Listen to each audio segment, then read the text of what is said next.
Ratio analysis में ratios का मतलब क्या होता है? Relationship between two variables. कोई भी दो वेरिएबल्स को when one variable is expressed in terms of another variable, that is called ratio.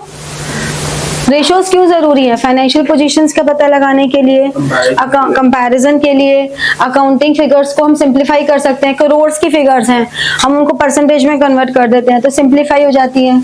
Trend analysis के लिए, फोरकास्टिंग के लिए, कंपैरिजन के लिए, ठीक है ना। और वही लिमिटेशंस क्या है? लिमिटेशंस ये हैं कि हम इसमें विंडो ड्रेसिंग बहुत इजीली कर सकते हैं, फॉल्स रिजल्ट्स भी निकाल सकते हैं, एजम्पशंस ले लेते हैं ये वाली आइटम इंक्लूड होगी और ये नहीं होगी, उस वजह से एकदम से रिजल्ट्स में चेंज हो जाता है ना। तो अकाउंटिंग मेथड्स में वेरिएशन होते हैं। मान लो हम रेशियोज कंपेयर कर रहे हैं, अब क्लोजिंग स्टॉक कैलकुलेट करने की या डेप्रिसिएशन चार्ज करने के बड़े सारे मेथड्स हैं। मान लो हम इंटर फर्म कंपैरिजन कर रहे हैं, अब मेरी फर्म जो कर रही है वो स्ट्रेट लाइन मेथड फॉलो कर रही है, दूसरी फर्म जो कर रही है वो रिटन डाउन कर रही है, तो हम कंपैरिजन कैसे करेंगे फिर दोनों में? तो हमें कंपैरिजन के लिए पहले ये इंश्योर करना पड़ेगा कि दूसरी कंपनी कौन सा मेथड यूज कर रही है, ठीक है ना। तो ऐसे सिर्फ डेप्रिसिएशन ही नहीं, क्लोजिंग स्टॉक और बहुत सारी आइटम्स ऐसी हैं जिनके अलग अलग मेथड्स होते हैं, ठीक है।